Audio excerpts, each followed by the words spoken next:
আসসালামু আলাইকুম রহমতুল্লাহ। সম্মানিত দিনী ভাইরা, আমাদের সমাজে একটি কথা প্রায় আমরা শুনে থাকি, পক্ষে বিপক্ষে, সেটা মূল বিষয় নয়।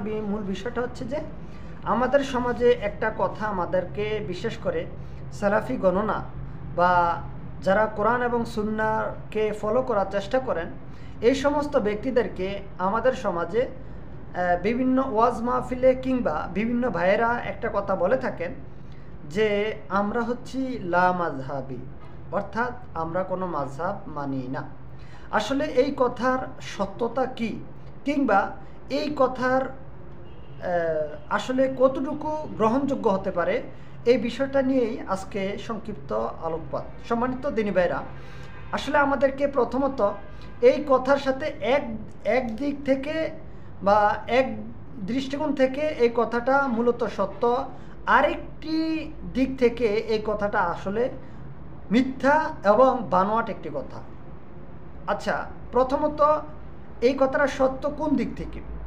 প্রথমত সত্য হচ্ছে ওই দিক থেকে যে আসলেই আমরা আমাদের দেশে প্রচলিত যে মাযহাবগুলি রয়েছে, প্রচলিত যে মাযহাব এবং মাযহাবের যেই মূল কথাগুলি রয়েছে, প্রচলিতর কথা বলছি, মূল মাযহাবের কথা বলছি না। প্রচলিত মাযহাব এবং প্রচলিত মাযহাবের যে মৌলিক যে কথাগুলি রয়েছে, সেই কথার সাথে আসলেই আমরা বিরোধ, বা সেই কথা অনুযায়ী আসলেই আমরা কি যে মাযহাব মানি না। যেমন আমাদের সমাজে বা আমাদের দেশে নিয়ম হচ্ছে, প্রচলিত নিয়ম হচ্ছে যে নির্দিষ্ট কোনো একটি মাযহাবের অনুসরণ করতে হবে, ভিন্ন মাযহাবের অনুসরণ করা যাবে না।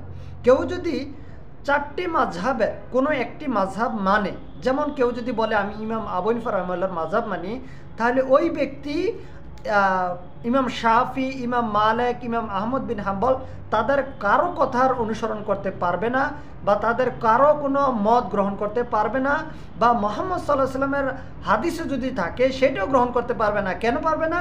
কারণ হচ্ছে সেই মাযহাবের ভিতরে সীমাবদ্ধ, আবদ্ধ রয়েছে।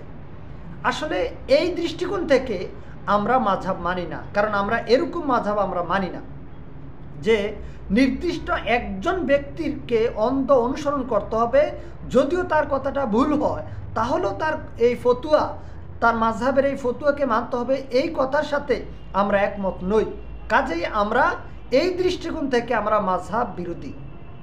পক্ষান্তরে আমরা আসলে মাযহাব মানি না এই কথা ভুল। এটা কোন দিক থেকে? প্রথমত বলি যে আমরা মাযহাব মানি, সেই মাযহাবের নাম হচ্ছে কি?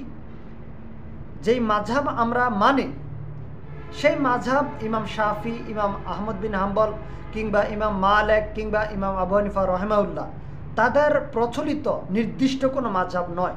প্রচলিত ধর্মের নির্দিষ্ট কোনো মাযহাবকে আমরা মানি না। আমরা মাযহাব মানি সেটা যেটা সমষ্টিগত সকল আলেম, ইমাম আবু হানিফা, ইমাম শাফি, ইমাম আহমদ বিন হাম্বল, ইমাম মালিক, এই সমস্ত চার ইমাম সহ আরও গ্রহণযোগ্য যে সমস্ত ইমামগণ রয়েছেন, সকলের সমষ্টিগত যেই ফতুয়াগুলি রয়েছে সেই ফতুয়াগুলিকে আমরা গ্রহণ করি, এবং তার মধ্য থেকে যেটাকে আমরা সবচেয়ে কোরআন সুন্নাহর নিকটবর্তী মনে করি সেটাকে আমরা মানি। এটা হচ্ছে আমাদের মূল কথা। আর মাযহাব হচ্ছে মূলত ইসলাম। আমরা যেটাকে সবচেয়ে বেশি প্রাধান্য দিই সেটা হচ্ছে ইসলাম নিজেই একটি মাযহাব। রাসূলুল্লাহ সাল্লাল্লাহু আলাইহি ওয়াসাল্লাম বলেছেন বিদায় হজ্জের ভাষণে, এই কথা বলেননি যে তোমরা যে নির্দিষ্ট করে কোনো একটি মাযহাবকে আঁকড়ে ধরো, এই কথা কি বলেছেন? আপনি কি বলতে পারবেন যে মুহাম্মদ সাল্লাল্লাহু আলাইহি ওয়াসাল্লাম বিদায় হজ্জের ভাষণে বলেছেন যে তোমরা ইমাম আবু হানিফাকে আঁকড়ে ধরবে? আর ইমাম আবু হানিফা রাহিমাহুল্লাহর জন্মই হচ্ছে ৮০ হিজরিতে, তার মৃত্যু হচ্ছে ১৫০ হিজরিতে, এবং তার মৃত্যুর অনেক পরে গিয়ে এই মাযহাব আবিষ্কার হয়েছে। তাহলে ইমাম আবু হানিফা রাহিমাহুল্লাহর পূর্বে মুহাম্মদ সাল্লাল্লাহু আলাইহি ওয়াসাল্লাম কী বলে গেছেন আমরা সেদিকে একটু লক্ষ্য করি। রাসূলুল্লাহ সাল্লাল্লাহু আলাইহি ওয়াসাল্লাম শুরুতেই তিনি বলেছিলেন বিদায় হজ্জের ভাষণে যে তারাকতু ফিকুম আমরাইন লান তাদিল্লু মা তামাসসাকতুম বিহিমা কিতাবাল্লাহি ওয়া সুন্নাত রাসূলি, আমি তোমাদের মধ্যে দুটি বস্তু রেখে যাচ্ছি, কেউ যদি এই দুটিকে আঁকড়ে ধরে তাহলে কশ্চিনকালে সেই পথভ্রষ্ট হবে না। চিন্তা করুন, রাসূল সাল্লামের কথাগুলি একটু বোঝার চেষ্টা করুন। আল্লাহ নবী বলছেন তারাকতু ফিকুম আমরাইন লান তাদিল্লু মা তামাসসাকতুম বিহিমা কিতাবাল্লাহি ওয়া সুন্নাত রাসূলি, আমি তোমাদের মধ্যে দুটি বস্তু রেখে যাচ্ছি, একটা হচ্ছে আল্লাহর কিতাব, দ্বিতীয়টা হচ্ছে সুন্নাহ। কেউ যদি এই দুইটাকে আঁকড়ে ধরে, তথা আল্লাহর কিতাব তথা আল্লাহর কোরআনকে, কেউ যদি সুন্নাহকে তথা হাদিসকে আঁকড়ে ধরে, তাহলে রাসূলুল্লাহ সাল্লাল্লাহু আলাইহি ওয়াসাল্লাম বলেছেন কোশ্চিনকালও সে পথভ্রষ্ট হবে না। এখন কথা হচ্ছে যে রাসূল সাল্লাল্লাহু আলাইহি ওয়াসাল্লাম কি নির্দিষ্ট কোনো ব্যক্তিকে অনুসরণ করার কথা বলছেন? এছাড়াও আমরা এতটুকু জানি যে কোরআনুল কারিমে একটা নয়, দুইটা নয়, অনেকগুলি আয়াতের মধ্যে আল্লাহ তাআলা বারবার একটা কথা বলেছেন, সেটা কি? যে আতিউল্লাহ ওয়া আতিউর রাসূল, তোমরা আল্লাহর আনুগত্য করো, রসুলের অনুসরণ করো। আল্লাহর আনুগত্য, রসুলের অনুসরণ করতে বলা হয়েছে। তাহলে আমাদেরকে মূলত কোরআন এবং হাদিসকে ফলো করার কথা আল্লাহ তাআলা বলেছেন। তাহলে আমাদের মৌলিকভাবে আমাদের মাযহাব হচ্ছে ইসলাম। পক্ষান্তরে মাযহাবের অর্থ যদি হয় মতামত, ব্যক্তির মতামত যদি হয়, তাহলে ব্যক্তি কি একজন?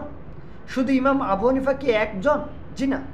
ইমাম আবু হানিফা আছেন, ইমাম আহমদ বিন হাম্বল রয়েছেন, ইমাম শাফি রয়েছেন, ইমাম মালিক রয়েছেন, ইমাম সুফিয়ান সাউরি রয়েছেন, এরকমভাবে অসংখ্য ইমামগণ রয়েছেন, অসংখ্য ইমাম রয়েছেন। তাদের সকলের মতামতকে আমাদেরকে প্রাধান্য দিতে হবে, সকলের।